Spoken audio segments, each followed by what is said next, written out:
যুগপুরুষোত্তম শ্রী শ্রী অনুকূলচন্দ্র ঠাকুরের সত্যানুসরণ গ্রন্থে বলেছেন, ভারত ভারত যদি ভবিষ্যৎ কল্যাণকে আহ্বান করতে চাও তবে সম্প্রদায়গত বিরোধ বলে জগতের পূর্ব গুরুদের প্রতি শ্রদ্ধা সম্পন্ন হও। আমি সুমন শুক্লবৈদ্য এই বাণীটাকে ব্যাখ্যা করার চেষ্টা করছি।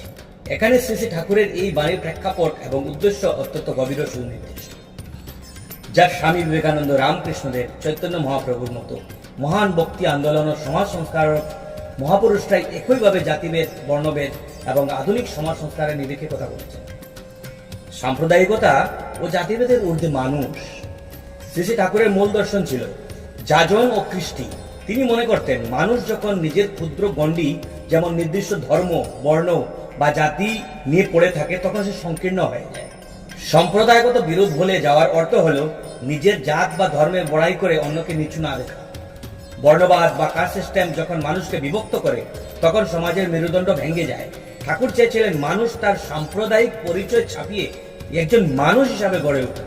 ভবিষ্যৎ কল্যাণ ও সামাজিক সংহতির কল্যাণ তখনই সম্ভব যখন সমাজে জাতিভেদ আর থাকবে না।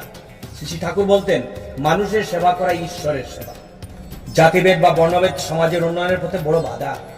যখন একটি উচ্চবর্ণের মানুষ নিম্নবর্ণের মানুষকে ঘৃণা করে তখন সে আসলে নিজের দেশেরই একটি অংশকে অস্বীকার করে। ঠাকুরের মতে ভবিষ্যৎ কল্যাণ চাইলে এই ঘৃণা বিসর্জন দিয়ে ভ্রাতৃত্ব বোধ জাগিয়ে তুলতে হবে। পূর্ব গুরুদের ও মহাপুরুষদের প্রতি শ্রদ্ধা, একত্বের সূত্রে এই অংশটি অত্যন্ত গুরুত্বপূর্ণ। শ্রী শ্রী ঠাকুর বিশ্বাস করতেন যে শ্রীকৃষ্ণ, বৌদ্ধ, যিশু, মোহাম্মদ, শ্রী চৈতন্য এরা সবাই একই পরম পিতার প্রেরিত পুরুষ। বর্ণবাদীরা প্রায়ই নিজেদের পূর্বপুরুষ বা ধর্মকে শ্রেষ্ঠ প্রমাণ করতে গিয়ে অন্যদের অপমান করে। ঠাকুর বলেছেন, যদি আমরা জগতের সমস্ত মহান গুরুদের এবং মহাপুরুষদের শ্রদ্ধা করতে শিখি তবে আমাদের মধ্যে আর কোনো বিভেদ থাকবে না। কারণ সব গুরুদের এবং মহাপুরুষদের মূল শিক্ষাই ছিল প্রেম ও সেবা। যখন কেউ সমস্ত মহাপুরুষকে শ্রদ্ধা করে তখন সে আর জাতপাত নিয়ে বিবাদ করতে পারে না। শ্রী শ্রী ঠাকুর বর্ণাশ্রম প্রথাকে বৈজ্ঞানিক দৃষ্টিভঙ্গিতে দেখতেন, কিন্তু জন্মগত জাতিভেদ বা অস্পৃশ্যতার ঘোর বিরোধী ছিলেন। তার মতে বর্ণ মানে হলো বৈশিষ্ট্য। মানুষের গুণ এবং কর্ম অনুযায়ী সমাজ বিন্যস্ত হওয়া উচিত, কাউকে ছোট করার জন্য নয়। তিনি চেয়েছিলেন এমন এক সমাজ সংস্কার যেখানে ব্রাহ্মণ, ক্ষত্রিয়, বৈশ্য, শূদ্র সবাই মিলে এক দেহের মতো কাজ করে, যেখানে কেউ অস্পৃশ্য নয়। ঠাকুরের আহ্বান জাতিভেদ, জন্মগত শ্রেষ্ঠত্বের অহংকার ত্যাগ করে কর্ম ও গুণের মূল্যায়ন।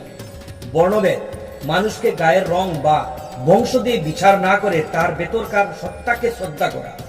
সমাজ সংস্কার, বিভেদ নয় এবং সমন্বয়ের মাধ্যমে একটি শক্তিশালী ঐক্যবদ্ধ জাতি গঠন।